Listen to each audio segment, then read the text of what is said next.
Каква е била връзката между всички български царе и Византия по това време?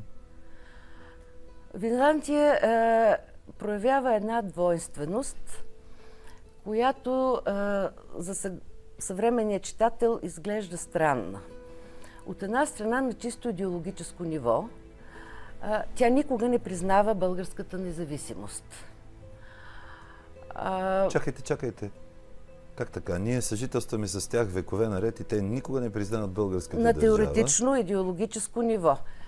Българите са настанили незаконно на една територия, която е принадлежала на Римската империя, а Византия е Римската империя. Тя ще бъде наречена Византия едва от французите през 16 век, за научно удобство. Значи, тя си е Римска империя, те се наричат римляни, на гръцки ромеи.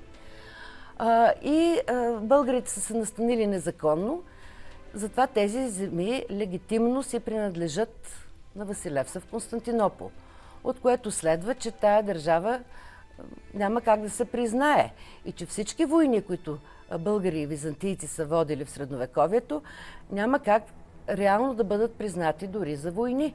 В гръцките извори, ако ги четете в оригинал, ще видите разликата в терминологията.